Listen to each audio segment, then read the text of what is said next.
이제 내가 이 모든 걸 차지할 차례야.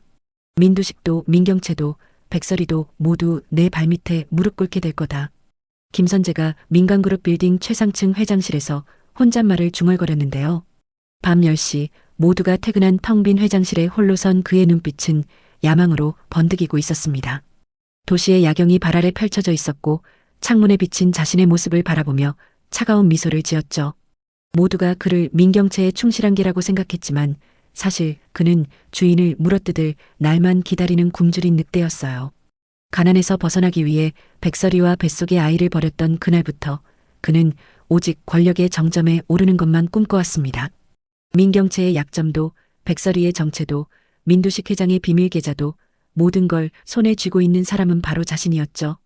법무팀장이라는 자리는 그저 가면일 뿐 진짜 목표는 민간그룹 전체를 삼키는 거였습니다. 선재는 회장 의자에 앉아보며 속으로 다짐했는데요. 이제 곧 모든 판을 뒤집을 시간이 다가오고 있었습니다. 밤 10시 민간그룹 빌딩 최상층에 있는 회장실이 텅 비어 있었습니다. 선재는 홀로 그곳에 서서 도시의 야경을 내려다보고 있었죠. 그의 눈빛에는 야망이 가득했습니다. 경채도 설이도 그 누구도 그의 진짜 목표를 모르고 있었어요. 선재는 창문에 비친 자신의 모습을 바라보며 중얼거렸습니다. 힘 있는 자가 모든 걸 가진다. 이제 내 차례야. 그의 주머니에서 휴대폰이 울렸습니다. 경채였죠. 선재는 표정을 바꾸고 전화를 받았습니다. 목소리는 순식간에 충직한 부하의 것으로 변했어요. 네, 대표님. 곧 올라가겠습니다. 전화를 끄는 선재의 입가에 차가운 미소가 떠올랐습니다. 모두가 그를 경채의 충실한 개라고 생각했지만 사실 그는 주인을 물어뜯을 날만 기다리는 늑대였죠. 다음 날 아침 설이는 사무실에서 서류를 검토하고 있었습니다. 스텔라장이 경채 편이 된 것처럼 보이는 상황에서 고립감을 느끼고 있었죠. 그때 노크 소리가 들렸습니다. 들어온 사람은 의외로 선재였습니다. 그는 문을 닫고 잠그더니 설이에게 다가왔어요. 설이가 경계하며 일어서자 선재가 손을 들어 보였습니다. 진정하세요. 적대적인 의도는 없습니다. 설이가 눈을 가늘게 뜨며 물었습니다. 무슨 일이죠? 선재가 주위를 둘러보더니 목소리를 낮췄습니다. 그리고는 충격적인 말을 했죠. 민두식 회장이 어디 있는지 알고 있습니다. 설이의 눈이 커졌습니다. 민 회장은 일주일 전부터 행방불명 상태였거든요. 선재가 계속 말했습니다. 경채가 회장을 감금했어요. 아버지가 당신 편을 들까봐 두려웠던 거죠. 왜 저에게 이런 정보를? 선재가 씁쓸하게 웃었습니다. 경채를 끌어내리고 싶으니까요. 그녀는 저를 도구로만 생각해요. 하지만 저도 욕심이 있는 사람입니다. 설이는 선재를 뚫어지게 바라봤습니다. 이 남자가 무슨 속셈인지 알 수 없었죠. 하지만 민 회장의 행방을 알 수 있다면 큰 도움이 될 것 같았습니다. 증거가 있나요? 선재가 휴대폰을 꺼내 사진을 보여줬습니다. 어둡고 좁은 방에 민 회장이 쓰러져 있는 모습이었죠. 설이가 숨을 들이켰습니다. 이건 언제 찍은 건가요? 어제요. 경채는 매일 회장을 확인하러 갑니다. 의식은 있지만 약물로 움직이지 못하게 하고 있어요. 설이가 주먹을 꽉 쥐었습니다. 아무리 미워도 친아버지를 이렇게 대하다니.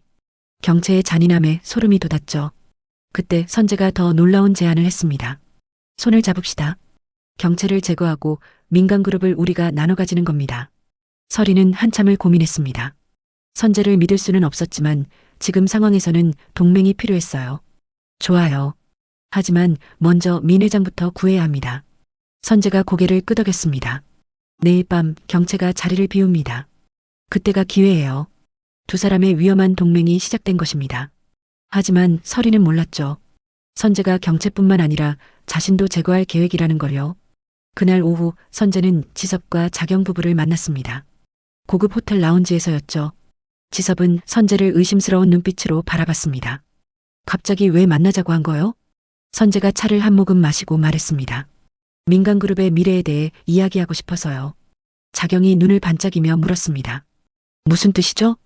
경채 대표가 회사를 망치고 있습니다. 그리고 정루시아도 마찬가지고요. 진짜 주인이 나서야 할 때입니다. 지섭의 표정이 진지해졌습니다. 계속 말해보시오. 선재는 두 사람에게 자신의 계획을 설명했습니다.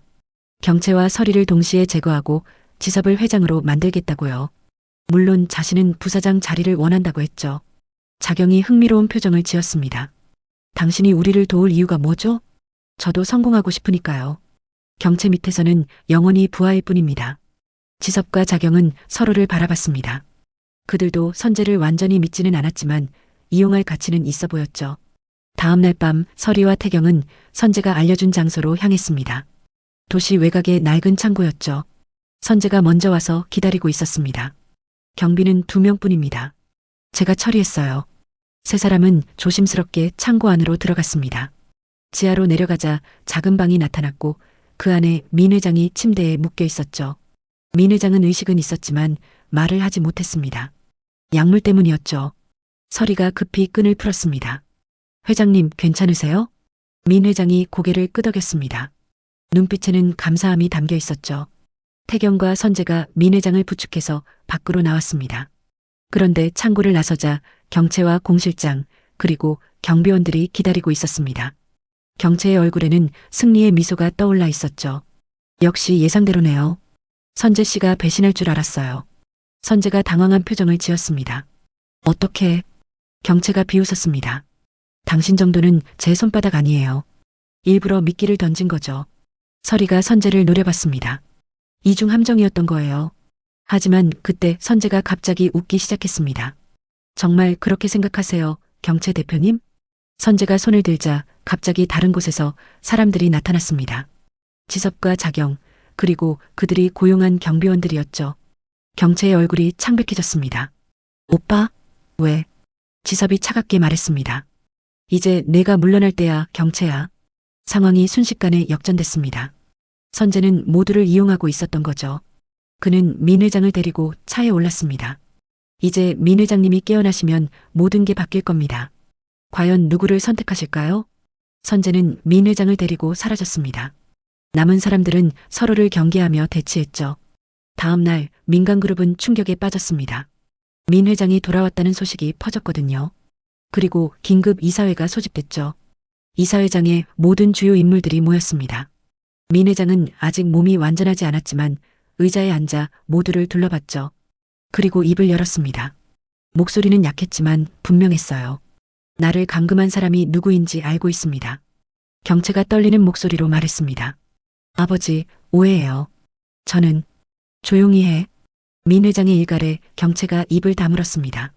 민 회장이 계속 말했죠. 하지만 더 큰 문제는 따로 있습니다. 모두가 긴장하며 민 회장을 바라봤습니다. 그가 선재를 가리켰어요. 김선재, 내가 모든 걸 조종하고 있었구나. 선재가 여유롭게 웃었습니다. 무슨 말씀이신지요, 회장님? 민 회장이 서류를 꺼냈습니다. 내가 나를 감금하는 동안 회사 자금을 빼돌렸어. 증거가 다 있다. 이사회장이 술렁했습니다. 선재의 표정이 굳었죠. 하지만 그는 포기하지 않았습니다. 그래도 회장님은 저를 필요로 하실 겁니다. 제가 없으면 이 회사는 돌아가지 않아요. 그때 스텔라장이 일어났습니다. 모두가 놀라서 그녀를 바라봤죠. 선재 씨, 당신이 저지른 또 다른 죄가 있죠. 스텔라장이 서류를 들어보였습니다. 당신이 백미소의 아버지라는 사실, 그리고 아이를 버렸다는 사실. 선재의 얼굴이 하얗게 질렸습니다. 스텔라장이 계속 말했어요. 유전자 검사 결과가 여기 있습니다. 당신은 자신의 딸이 죽는 것을 방조했어요. 이사회장이 경악에 빠졌습니다. 서리가 일어서서 선재를 바라봤죠. 그녀의 눈에는 분노와 슬픔이 가득했습니다.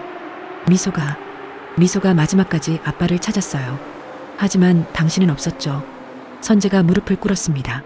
모든 게 끝난 것 같았어요. 하지만 그때 그가 웃기 시작했습니다. 그래, 다 맞아요. 하지만 저만 악인인가요? 경채는? 민 회장은? 모두가 죄인이에요. 선재가 일어서며 소리쳤습니다. 이 회사 자체가 썩었어요. 전 그저 살아남으려 했을 뿐입니다. 민 회장이 보안 요원들에게 신호를 보냈습니다. 데려가. 선재가 끌려가면서도 계속 소리쳤습니다. 언젠가 후회할 겁니다. 저 없이는 아무것도 못해요. 선재가 사라지자 이사회장이 조용해졌습니다. 민 회장이 일어섰어요. 이제 새로운 대표를 선임하겠습니다. 모두가 숨을 죽이고 기다렸습니다. 경채는 아버지가 자신을 선택하길 바랐고 지섭도 마찬가지였죠. 하지만 민 회장이 가리킨 사람은 뜻밖에도 설이었습니다. 정루 씨야, 아니 백설혜 씨. 당신이 이 회사를 이끌어주세요. 모두가 충격에 빠졌습니다. 경채가 벌떡 일어났어요. 아버지, 왜 그 여자를? 민 회장이 딸을 바라봤습니다. 넌 날 감금했어. 그리고 세리가 저지른 일도 다 알고 있다. 경채가 비틀거렸습니다. 민 회장이 계속 말했죠. 백설혜 씨는 딸을 잃고도 정의를 추구했어. 그녀가 이 썩은 회사를 바꿀 수 있을 거야. 서리가 일어섰습니다. 그녀의 눈에는 눈물이 고여 있었지만 목소리는 단호했어요. 감사합니다. 미소를 위해 그리고 정의를 위해 최선을 다하겠습니다. 이사회는 만장일치로 서리를 새로운 대표로 선출했습니다. 경채는 모든 직책을 박탈당했고 지섭과 자경도 물러났죠. 며칠 후 선재는 구속됐습니다. 횡령, 배임 등 여러 죄목이 있었어요. 법정에서 그는 여전히 당당했습니다. 저는 그저 가난에서 벗어나고 싶었을 뿐입니다.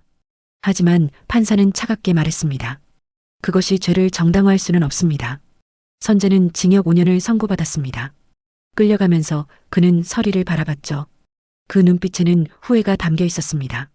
경채는 아버지를 감금한 죄로 조사를 받았습니다. 하지만 민 회장이 고소를 취하해서 처벌은 면했죠. 대신 모든 재산을 잃고 평범한 사람이 됐습니다. 세리는 해외로 유학을 떠났습니다. 새로운 환경에서 다시 시작하기로 한 거죠. 떠나기 전 그녀는 서리를 찾아왔습니다. 이모, 정말 죄송해요. 평생 속죄하며 살겠습니다. 서리는 세리를 용서할 수는 없었지만 그녀의 진심은 느낄 수 있었어요. 바르게 살아. 그게 미소에 대한 최소한의 예의야. 세리가 고개를 숙이고 떠났습니다. 민 회장은 요양원에 들어갔습니다. 감금 생활의 후유증이 컸거든요. 서리가 가끔 찾아가 안부를 물었죠. 회장님 건강하세요. 고맙네. 회사를 잘 부탁해. 민 회장도 과거의 죄에 대해 반성하고 있었습니다. 늦었지만 후회하고 있었죠. 태경은 설의 곁을 든든하게 지켰습니다. 그는 서리가 힘들 때마다 위로가 되어줬어요. 이제 새로운 시작이에요. 미소도 기뻐할 거예요. 서리가 태경의 손을 잡았습니다. 고마워요. 당신이 있어서 버틸 수 있었어요. 민간그룹은 서리의 경영 아래 깨끗하게 거듭났습니다. 불법적인 관행을 모두 없애고 투명한 경영을 시작했죠. 직원들도 변화를 환영했습니다. 더 이상 부당한 압력이나 비리가 없었으니까요. 서리는 백미소 장학재단을 설립했습니다. 학교 폭력 피해자들을 돕는 재단이었죠.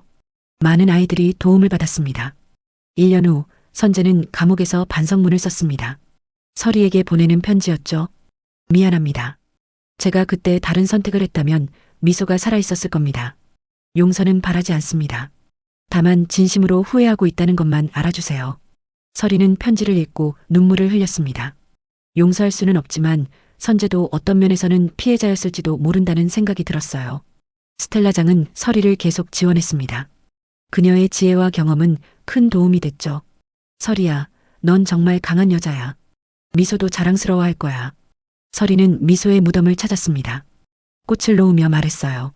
미소야, 엄마가 약속할게. 더 이상 너 같은 아이가 생기지 않도록 이 세상을 바꿀 거야. 바람이 불어 꽃잎이 날렸습니다. 마치 미소가 대답하는 것 같았죠. 태경이 서리 옆에 섰습니다. 미소도 하늘에서 응원하고 있을 거예요. 서리가 고개를 끄덕였습니다. 네, 이제 정말 새로운 시작이에요. 두 사람은 손을 잡고 무덤을 떠났습니다. 석양이 그들의 뒷모습을 비췄죠. 경채는 작은 카페를 열었습니다. 평범한 사람으로 살기 시작한 거예요. 처음에는 힘들었지만 점점 적응해갔죠. 어느 날 서리가 그 카페를 찾았습니다. 경채는 놀랐지만 서리는 조용히 커피를 주문했어요. 잘 지내고 있나 보네요. 경채가 쓸쓸하게 웃었습니다. 이제야 인간답게 사는 것 같아요. 두 사람은 더 이상적이 아니었습니다. 하지만 친구도 될 수 없었죠. 그저 각자의 길을 가는 거였어요. 지섭과 자경은 해외로 이민을 갔습니다. 새로운 곳에서 다시 시작하기로 한 거죠. 민간그룹은 서리의 리더십 아래 성장했습니다. 정직하고 투명한 경영으로 신뢰를 회복했어요. 서리는 CEO로서 성공했지만 가장 중요한 건 미소와의 약속을 지키는 거였습니다. 미소야, 엄마가 매일 너를 생각해. 너를 위해 더 나은 세상을 만들고 있어. 이렇게 한 여자의 복수는 끝났습니다. 하지만 그녀의 진짜 이야기는 이제 시작이었죠. 서리는 미소를 가슴에 품고 정의로운 세상을 만들기 위해 계속 나아갈 것입니다. 선재의 야망은 그를 파멸로 이끌었지만 서리의 정의는 모두를 구원했습니다. 그것이 이 이야기가 우리에게 주는 교훈이었어요.